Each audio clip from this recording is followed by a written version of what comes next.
My name is John Passfield, and the title of this reading will be John and Dickens, Video 12, Dickens's Canadian Novel, Part 2. So there has been a Part 1. This is the second video presentation on this topic. So here's my novella, John and Dickens, A Christmas Mystery, a novella by John Passfield. Just moving around so the picture is clear. John finds himself in a room with Charles Dickens and the Dickens characters who are previous to A Christmas Carol, and wonders how he got there and why he's there. Okay? So here is a summary I almost forgot to read on the back cover. Writer John Passfield leaves his house, buys a coffee, and drives down to the shores of Lake Erie to perform a Christmas ritual, strolling along the beach at Port Maitland. It's something he's done for many years, but this year is different. This year, John suddenly finds himself in the writing room of famed Victorian novelist Charles Dickens, who sets out his new idea for a Christmas tale. Dickens invites John to watch rehearsals for the writing of the story, but as Dickens struggles through contentious negotiations with his amazingly independent characters, John wonders whether A Christmas Carol will ever be written. Many of us have imagined what it would be like to go back into the past. What we assume, of course, is that by definition, there will be nothing new in the past. We expect to find the people of the past busy working on the elements that we have come to see as historical. But what if we find the people of the past busily working on things that we know will not be part of the future, will not find their way into the summaries of the times which we are visiting? Do we challenge the people of the past and tell them that what they're planning has no chance of coming to fruition? Or do we watch them go about their business, suspecting, perhaps, that what did not happen for these people might well have been just as important as what did happen? Well, let's continue our look at Dickens's plan for a Canadian novel. No such thing in the present, but in the past, Dickens seems to think there's going to be one. Let's go to page 35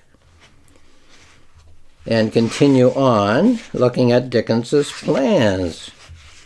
Let me get it here. Here we are. Okay, Dickens speaking to John.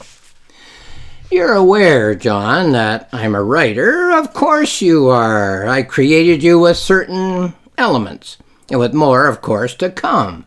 But your book, our book, John, the one that we will create together, author and character working together, as you shall see, is for the future, John. I have other plans for the present. I want you to help me with this book that I'm planning now.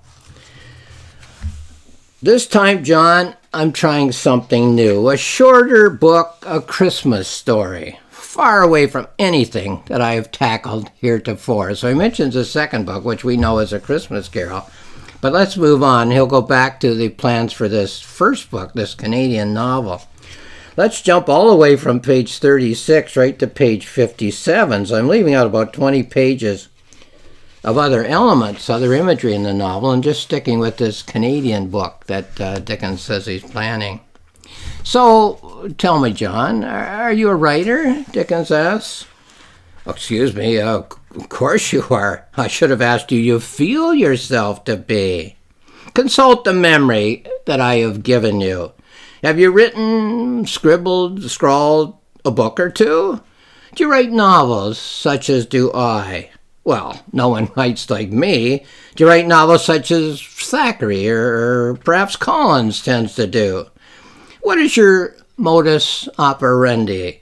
What is a novel, John, to you? Does it tell, perhaps, your secrets, or does it, ostensibly at least, have absolutely nothing to do with you? You have the ills of your society. Even Canada must have a few ills. Are your characters social beings, or are they you? What dark corners does a lantern light reveal. Okay, so that was page 58. Let's look at page 58, 59. So moving right on. I'm starting to see you, John, as a writer of interesting books. And the novel that I'm thinking of writing about you. The whole story about you, yes, you and your deepest concerns, is gradually taking shape, producing a form, a tale, a narrative in the depths of my mind. You will have, I see it forming, something very dark in your past. What it is, I do not now know, but it will come to me as I brood. Something you'll keep concealed from everyone in the deepest, darkest recesses of your mind. You shall form in your mind a story which, as a writer in my story, you will write. Your novel, your fictional novel, will be at the core of a novel of mine. And you, as a writer, a fictional writer, John, a writer created by me, will write a novel, will imagine and write a novel in your turn. And you will figure out a problem with which you wrestle, John, in the very depths of your soul. A problem that threatens every ink-stained wretch in the writing trade.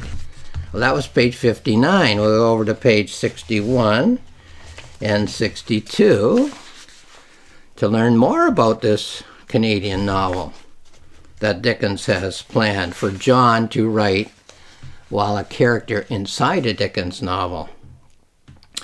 How to write of your deepest experiences, John, of your deepest, darkest concerns, with not one of your readers ever suspecting the truth.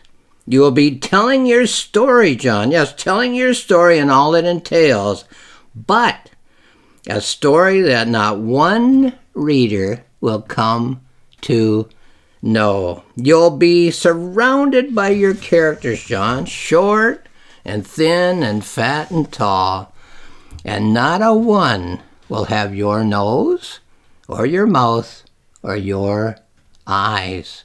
Yes, your story will be about you, John. However, your story will seem to be about everyone but yourself. Not one reader who turns the page will pick up on one clue. Okay, and from page 62, we just go across the page. In fact, we go down the page to 62, 63. Okay, here we are. Oh, I'm so glad that I've created you, John. You are one of the most interesting characters I have ever conceived. So far from me, your creator, Charles Dickens, in every particular. You are a truly imaginative creation, the placing of myself in a realm that is entirely outre, a character whose story will seem to have nothing to do with me. It was, for sure, my visit to Canada, a world and an ocean of thought away. It opened for my imagination an entirely new field of exploration. It will be my greatest novel, John, and you will play your part. Yes, the story of a writer, a colonial, a Canadian, which, on the surface, John, at least, will have absolutely nothing to do with me. Okay, that is the end of that particular segment of the story of the Canadian novel. There's more to come, but that's enough for this video presentation. I'll leave you cliffhanging. What I want to do now is read a general note about the nature of literature and how it works, the nuts and bolts, if you will, of literature. So, why is there imagery in the poetic play and the poetic novel? Well, I could say this. Imagery means nothing imagery means everything. Now, what does this statement mean?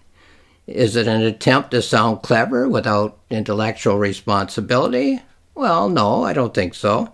It's an attempt to say that there are two elements in any poetic play or poetic novel. So number one, the surface story, and number two, the imagery.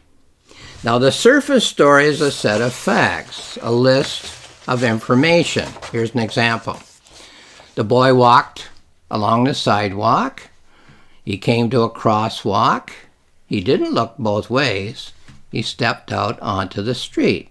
That's a story. It's all surface information. The story only means itself as it stands. But in the poetic play and the poetic novel, we have a layer of imagery. If we add imagery of Roman soldiers marching, then a reader would consider what the story of the boy at the crosswalk has to do with the Roman Empire, or perhaps of all empires, or perhaps of all societies or all civilizations. If we add imagery of nature, perhaps of birds singing cheerfully on branches, or of glaciers disintegrating and plunging into the sea, a reader considers what the story of the boy at the crosswalk has to do with the environment of the earth at the present time. I'll read the details again. The boy walked along the sidewalk. He came to a crosswalk. He didn't look both ways. He stepped out onto the street.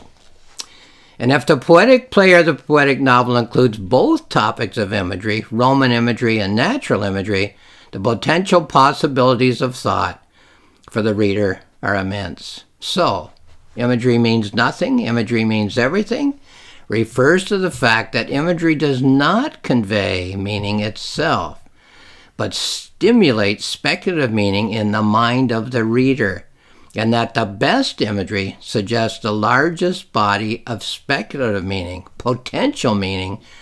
So in effect, since most of human activity on this planet, and most of what we would call physical activity in the universe is a mystery, the potential that imagery offers when used in a poetic play and in a poetic novel is virtually limitless. Fine. There we are then. This is my novella, John and Dickens, Christmas Mystery, a novella by John Passfield. It's found on Amazon. There's information there. It's found at Rocks Mills Press, my publisher's website. There's more information there. And at my website, there's 2 free books. I do a planning notebook as I'm planning and writing the novella. I write a reflective journal as I'm polishing the novella, and they're both there. Go to my website, johnpassfield.ca, johnpassfield.ca.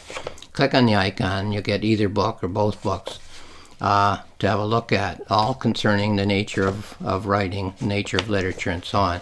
Thank you for watching this video.